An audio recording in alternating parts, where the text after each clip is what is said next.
Ça veut dire l'ancienne alliance,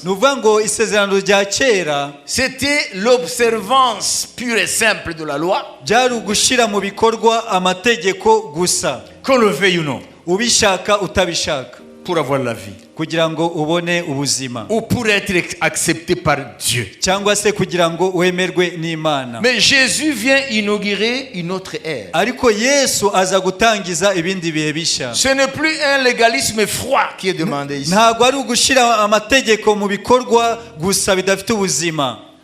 Ce n'est pas un légalisme, une observance de la loi de Dieu, de la parole de Dieu, pour éviter d'être foudroyé par Dieu. Pour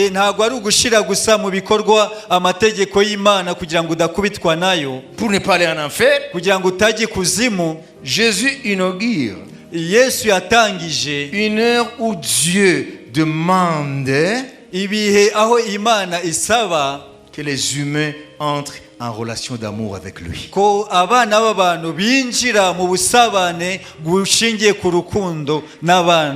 Vous comprenez? Amen. Donc il y a un changement. Dieu dans son amour, il a vu que nous ne sommes pas en mesure de satisfaire sa volonté par la loi.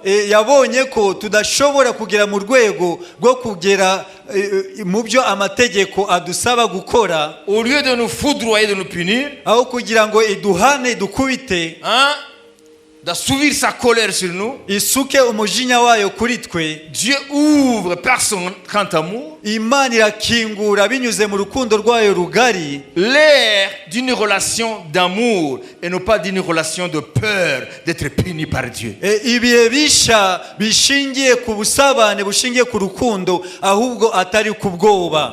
Voilà pourquoi Dieu dit, car Dieu a tant aimé le monde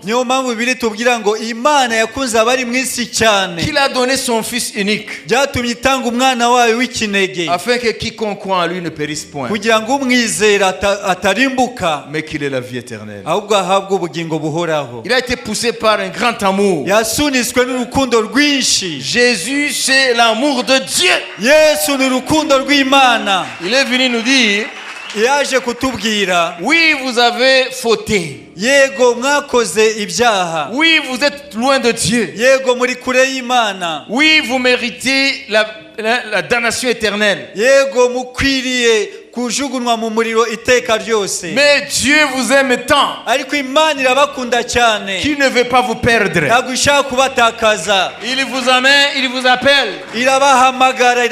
Par moi Jésus, de vous approcher de Dieu. Et Dieu révèle quelque chose. Jésus révèle quelque chose de nous qui n'avait jamais été révélé dans la Bible avant lui.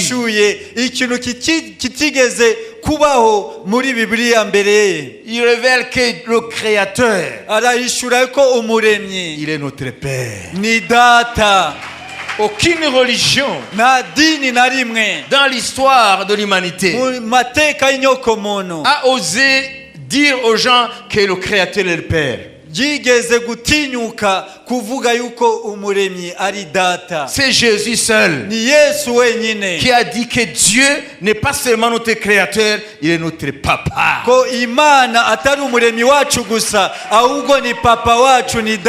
Et là ça insinue une relation d'amour. Voilà pourquoi Jésus n'est pas venu pratiquer la justice. Il a aimé la justice.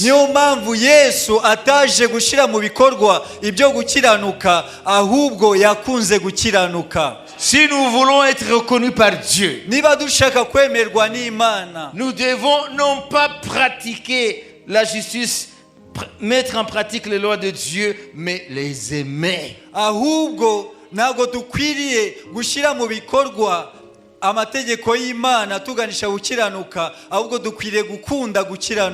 Ça veut dire, si on aime Dieu,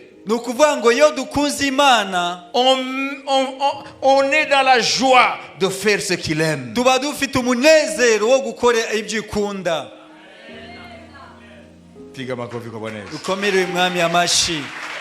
Ça veut dire, celui qui est dans l'Ancien Testament, en dehors de Jésus, si tu veux être reconnu par Dieu. Alléluia. Amen. Alléluia. Amen. Tu vas lutter avec ce qui est plus fort que toi. Parce que tu n'es pas poussé par l'amour. Mais en Jésus-Christ, l'amour de Dieu a été répandu en nous par le Saint-Esprit. Désormais, nous ne servons pas Dieu par crainte d'être en enfer, mais nous servons notre Père Céleste